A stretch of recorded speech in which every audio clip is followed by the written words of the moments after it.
Hello friends, स्वागत है आप सभी का एक और इंटरेस्टिंग लेसन में जिसमें हम प्रैक्टिस करेंगे स्पोकन इंग्लिश की कुछ ऐसे सेंटेंसेस के थ्रू जो हमारे डेली यूज में आते हैं।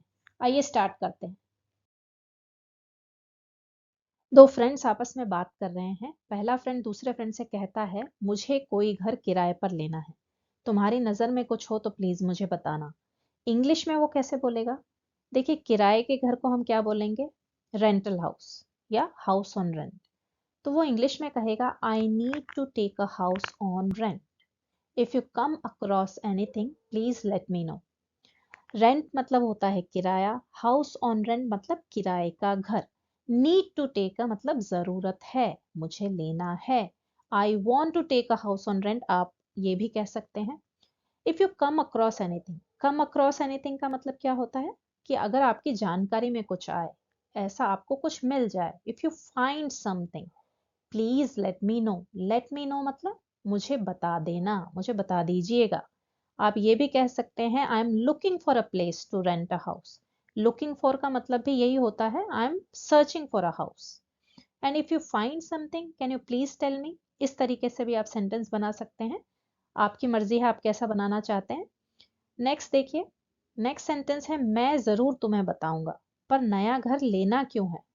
अब उसको जानना है कि भाई अभी इसके पास किराए का घर है ऑलरेडी, बट फिर क्यों नया घर लेना है? तो देखिए वो कैसे बोलेगा, I will definitely let you no, but why do you want a new house? देखिए, पहले सेंटेंस में हमने देखा लेट मी नो मतलब मुझे बता देना। अभी वाले सेंटेंस में हम बोल रहे हैं late you no. I will definitely let you no मतलब मैं जरूर तुम्हें बता दूंगा। लेट यू नो मतलब मैं तुम्हें बता दूंगा। डेफिनेटली का मतलब जरूर बता दूंगा। क्वेश्चन हमको पूछना है, क्यों लेना है, इसीलिए हमने वाई का यूज किया। Why do you want a new house? तुम्हें घर, नया घर क्यों लेना है? फिर देखिए, अभी वाले में कोई दिक्कत है क्या? फिर से उसने फर्दर एक इंक्वायरी की, एक और क्वेश्चन पूछा। इंग्लिश में वो कहेगा, are you experiencing any problems with your current house? देखिए, एक्सपीरियंसिंग मतलब क्या तुम्हें ऐसी कोई दिक्कत लग रही है, दिक्कत महसूस हो रही है विद योर करंट हाउस? अभी वाले घर में, करंट हाउस यानी अभी जिसमें रह रहे हो, प्रेजेंट हाउस जिसमें तुम अभी रह रहे हो, उसका मतलब ये है। अब जो फ्रेंड है जो किराए का घर ढूंढ रहा है वो एक्सप्लेन कर रहा है, एक तो यहाँ पानी की बहुत किल्लत है। किल्लत मतलब बहुत भारी कमी। तो हम इंग्लिश में क्या बोल सकते हैं? Firstly, there is a severe water shortage problem here. Firstly का मतलब क्या है? पहली बात, या फिर एक तो। इस तरीके के जब हमको एक्सप्रेशन यूज करने हैं तो हम फर्स्टली का यूज करेंगे। Severe water shortage problem, severe का मतलब बहुत ही भारी, भयानक वाली जो स्थिति होती है ना, घनघोर कमी, वो बताने के लिए। और किसकी कमी? वाटर की। सो वाटर शॉर्टेज प्रॉब्लम, वो पानी की कमी की समस्या। आगे देखिए, 2-3 दिन में एक बार ही पानी आता है। हम बोलेंगे वाटर कम्स। देखिए, वाटर कम्स मतलब पानी आता है। कब आता है? ओनली वंस मतलब केवल एक बार। अब उसकी फ्रीक्वेंसी को और स्पेसिफाई करना है, एक बार कब? एवरी 2 to 3 days मतलब 2 से 3 दिन में एक ही बार पानी आता है। नेक्स्ट है, और जब आता है तो पानी का दबाव इतना कम होता है कि ये ऊपर मंजिल तक नहीं पहुंच पाता। तो हम क्या बोल सकते हैं? And when it does, the water pressure is so low that it doesn't even reach the upper floors. Upper floors का मतलब क्या हुआ? ऊपर वाले जो फ्लोर्स हैं, ऊपर वाली जो मंजिल है, वहां तक नहीं पहुंच पाता। देखिए, यहाँ जो पहला सेंटेंस है and when it does, it को हमने यूज किया है पानी के लिए। तो आप ये भी कह सकते हैं and when the water comes, वो भी ठीक है जब पानी आता है। एंड व्हेन इट डज हमने इसलिए लिखा क्योंकि हमारा प्रीवियस सेंटेंस से हम लिंक कर रहे हैं, पानी को हमने बताया ही है, इट से रेफर कर सकते हैं। व्हेन इट डज मतलब जब ये आता है। वाटर प्रेशर इज सो लो मतलब पानी का दबाव इतना कम है, दैट कि इट डजंट इवन रीच मतलब ये पहुंच ही नहीं पाता कहाँ पे? अपर फ्लोर्स पे। नेक्स्ट, ये तो बहुत प्रॉब्लम वाली बात है, पानी तो हर रोज चाहिए ही होता है। इंग्लिश में हम बोलेंगे, this is a very problematic thing, water is needed every day. Problematic thing यानी भारी समस्या वाली बात, बड़ी समस्या है। वाटर इज नीडेड मतलब पानी की जरूरत होती है, कब? हर रोज बोल रहे हैं हम, इसीलिए हमने लगा दिया एवरी डे। आगे वो कहता है मकान मालिक भी बहुत खड़ूस है और उससे बात करना तो बहुत ही मुश्किल है। इंग्लिश में वो बोलेगा the landlord is also very rude and difficult to deal with. देखिए लैंडलॉर्ड का क्या मतलब है? जो मकान का मालिक है। आप ये भी कह सकते हैं द हाउस ओनर। ठीक है, लैंडलॉर्ड हाउस ओनर दोनों में से कोई भी वर्ड आप यूज कर सकते हैं। वेरी रूड, वेरी रूड मतलब क्या है? बहुत ही मिसबिहेव करता है। इल मैनर्ड है, मतलब उसमें बोलने की तमीज नहीं है, कैसे बिहेव करना है वैसी तमीज नहीं है। रूड उन उस तरीके के लोगों को बोलते हैं। हिंदी में आप खड़ूस कह सकते हैं। Difficult to deal with, difficult to deal with का मतलब है उससे कैसे बात करनी है, उससे कैसे डील करना है, ये समझ पाना बहुत मुश्किल है। ठीक है, उसको झेलना बहुत मुश्किल है। इस तरीके से जब हम हिंदी में एक्सप्रेशन बोलते हैं तो उसको हम बोल सकते हैं this person is very difficult to deal with. So हमारा सेंटेंस बना the landlord is also very rude and difficult to deal with. Next है उसे इन सब समस्याओं के बारे में पता है फिर भी वह किराया बढ़ाने की बात करता है। बेवकूफ है कि नहीं वो? तो इंग्लिश में क्या बोलेंगे? He knows about all these problems in his house, yet he talks about increasing the rent. Isn't he stupid? देखिए he knows about, इसका मतलब क्या है? वो सब जानता है इसके बारे में। All these problems मतलब इन समस्याओं के बारे में वो ऑलरेडी जानता है। यट, यट को हमने यूज किया बताने के लिए कंट्रास्ट को। पहली वाली जो सेंटेंस है मतलब वो प्रॉब्लम्स को जानता है फिर भी, ऐसा होने के बाद भी वो क्या करता है, इसीलिए हमने जो कॉन्ट्रास्ट है बताने के लिए यट का यूज किया। फिर भी वो क्या करता है? He talks about increasing the rent. Increase करना मतलब बढ़ाना, डिक्रीज करना मतलब घटाना। सो इंक्रीजिंग द रेंट यानी रेंट बढ़ाना चाहता है, उसके बारे में बात करता है। तो हम कह रहे हैं वो बेवकूफ है कि नहीं, तो उसको इंग्लिश में बोलते हैं इजंट ही स्टूपिड। क्या वो बेवकूफ नहीं है? नेक्स्ट, अभी कल ही वो घर पर आया था और मेरी उससे थोड़ी सी बहस हो गई। इंग्लिश में हम कह सकते हैं he just came yesterday, I had a little argument with him. Just came yesterday मतलब कल ही आया था, बीता हुआ कल यस्टरडे होता है। कल ही आया था, ही को बताने के लिए हमने जस्ट बताया है कि कल ही आया था। आई had a little argument with him. Little argument मतलब थोड़ी सी बहस हो गई, थोड़ी सी कहा सुनी हो गई।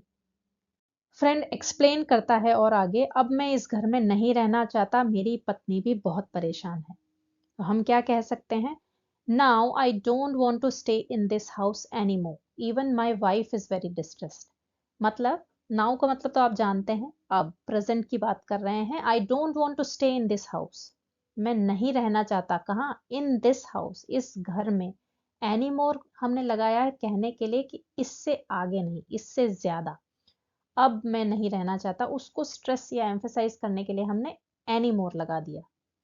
Even my wife is very distressed, even हमने लगाया ये बताने के लिए कि मैं तो परेशान हूं ही, मेरी वाइफ भी परेशान है। सो इवन माई वाइफ, वो भी इज वेरी डिस्ट्रेस्ड। डिस्ट्रेस का मतलब क्या होता है? परेशान होना। आप ये भी कह सकते हैं even my wife is very upset. Next है मैं तुम्हारी परेशानी समझता हूँ, चिंता मत करो, मैं पूरी कोशिश करूंगा इसके लिए। इसके लिए मतलब सोल्यूशन ढूंढने के लिए, तुम्हारी परेशानी को खत्म करने के लिए। तो हम इंग्लिश में क्या बोलेंगे? I understand your situation. Don't worry. I will try my best to find a solution. देखिए जब हम किसी को कहते हैं कि मैं समझता हूं तुम क्या कह रहे हो, तो हम क्या बोलते हैं? I understand what you are saying. अब हम कह रहे हैं कि तुम्हारी परेशानी को समझता हूं, तो हम बोल सकते हैं I understand your situation. I understand what you are saying. ये तरीका है बताने का कि जो आप कह रहे हैं वो मैं समझ रहा हूं। डोंट वरी, डोंट वरी का मतलब चिंता मत करो। I will try my best का मतलब है मैं अपना बेस्ट एफर्ट लगाऊंगा, मैं पूरी कोशिश करूंगा। किसके लिए? टू फाइंड अ सोल्यूशन, तुम्हारी मदद करने के लिए, इस समस्या को हल करने के लिए। तो आप कुछ भी बोल सकते हैं। हिंदी से एग्जैक्टली हमने ट्रांसलेट नहीं किया है, आप नोटिस कर सकते होंगे। हमें ऐसा करना भी नहीं है, हमें बस उसका मीनिंग कन्वे करने की कोशिश करनी है। आगे बढ़ते हैं। कॉन्वर्जेशन आगे बढ़ रहा है और फ्रेंड पूछता है वैसे कितने कमरे वाला घर देख रहे हो? इंग्लिश में वो कैसे बोलेगा? By the way how many rooms are you looking for in the house. By the way का यूज हमने किया है वैसे को बताने के लिए। वैसे का यूज किया जाता है जब हम कोई एडिशनल इंफॉर्मेशन मांगते हैं, मतलब कोई इंफॉर्मेशन हमें मिली है बट उसके सपोर्ट में या उसके एडिशन इंफॉर्मेशन हमें अगर कुछ चाहिए उसके एडिशन में, तो हम कह देते हैं by the way how many rooms are you looking for. देखिए लुक फॉर का मतलब होता है ढूंढना, टू फाइंड, टू सर्च। तो हमने बोला how many rooms are you looking for, मतलब कितने कमरे तुम देख रहे हो, कितने रूम सर्च कर रहे हो, कहाँ पे, घर में। तो हमने लिख दिया इन द हाउस। सो हमारा पूरा सेंटेंस बन गया by the way how many rooms are you looking for in the house. Next, मैंने कहा ना अभी कुछ भी चलेगा, बस जगह ऐसी हो जहां पानी ठीक से आता हो, मुझे यहां से जल्दी निकलना है। देखिए यहाँ पे वो फ्रस्ट्रेट हो गया है, अब कह रहा है जल्दी से जल्दी निकलना है। इसको थोड़ा ब्रेक डाउन करके समझते हैं, इजी रहेगा। मैंने कहा ना अभी कुछ भी चलेगा, इसे वो कहेगा आई said anything will do for now. I said का मतलब मैंने तुम्हें बताया, मैंने ऑलरेडी कहा तुम्हें। Anything will do, anything will do का क्या मतलब है, ये एक एक्सप्रेशन है, फ्रेज है, जिसका मतलब है कुछ भी चलेगा। अब कब चलेगा, फॉर नाउ मतलब अभी, आज में कुछ भी चलेगा, कुछ भी मिल जाएगा वो मेरे लिए काफी है। So I said anything will do for now. Next देखिए, बस जगह ऐसी हो जहां पानी ठीक से आता हो। इंग्लिश में वो कहेगा just need a place where water comes properly. देखिए हम कंटिन्यूएशन में बोल रहे हैं ना, इसीलिए हमने यहाँ आई फिर से नहीं लगाया, अदरवाइज सेंटेंस बनेगा I just need a place where water comes properly. Properly मतलब ठीक से आता हो। रेगुलरली भी आप यूज कर सकते हैं कि वाटर कम्स रेगुलरली। नेक्स्ट, मुझे यहां से जल्दी निकलना है। हम कहेंगे I need to move out of here as soon as possible. देखिए मूव आउट मतलब किसी जगह से बाहर निकलना। मूव इन का मतलब किसी जगह में जाना। स्पेशली जब हम किसी नए घर में जाते हैं ना, किसी के यहाँ जाते हैं रहने के लिए, उसे मूव इन कहा जाता है, और मूव आउट उसका ऑपोजिट है, मतलब वहां से निकल जाना। हियर का मतलब आप जानते हैं यहाँ, और एज सून एज पॉसिबल मतलब जितना जल्दी हो सके, जल्दी से जल्दी। और उसको शॉर्ट फॉर्म में हम कहते हैं एएसएपी। असैप भी बहुत सारे लोग बोलते हैं इसे। So I need to move out of here as soon as possible. Friend समझाता है इतनी चिंता मत करो, जल्दी ही हम कुछ ढूंढ लेंगे। इंग्लिश में वो बोलेगा don't worry so much, we will find something soon. जब भी हम किसी को ये समझाते हैं कि चिंता मत करो, तो हम यूजुअली ये एक्सप्रेशन यूज करते हैं डोंट वरी। अब अगर हमें कहना है कि ज्यादा चिंता मत करो, तो हम लगा देंगे so much. Don't worry so much, we will find something soon मतलब जल्दी ही हमें कुछ मिल जाएगा, हम ढूंढ लेंगे। नेक्स्ट है तुम बस अपना ध्यान रखो, और जैसे ही मुझे कुछ मिलता है मैं तुम्हें बताता हूँ। So take care of yourself and I will let you know as soon as I find something suitable. देखिए किसी को अपना ध्यान रखने के लिए कहने के लिए हम ज्यादातर यही एक्सप्रेशन यूज करते हैं, take care of yourself. Take care. अब हमें कहना है मैं तुम्हें बता दूंगा या बताता हूं, तो हमने पहले ही डिस्कस किया है, हम उसे कहते हैं आई will let you no. Late you no मतलब बता दूंगा। आई will let you no future में बता दूंगा, क्योंकि अभी तो बताने की कंडीशन में वो है नहीं, मिला कुछ है नहीं। So I will let you know. कब बता दूंगा, एज सून एज, जैसे ही क्या होता है, आई फाइंड समथिंग सुटेबल, मुझे कुछ सुटेबल मिल जाता है, मतलब तुम्हारी रिक्वायरमेंट के अकॉर्डिंग जो फिट बैठेगा घर, जैसे ही मुझे मिलेगा मैं तुम्हें बता दूंगा। तो आज का लेसन था ये। आई होप कि आपको पसंद आया होगा। प्रैक्टिस जरूर करिएगा, क्योंकि प्रैक्टिस ही की है इंग्लिश में फ्लुएंसी लाने के लिए। लाइक जरूर करिएगा, सब्सक्राइब करिए चैनल को अगर नहीं किया है, और कमेंट करके मुझे जरूर बताइए ताकि मुझे पता चल सके कि आपको वीडियोस पसंद आ रहे हैं या नहीं। Thank you.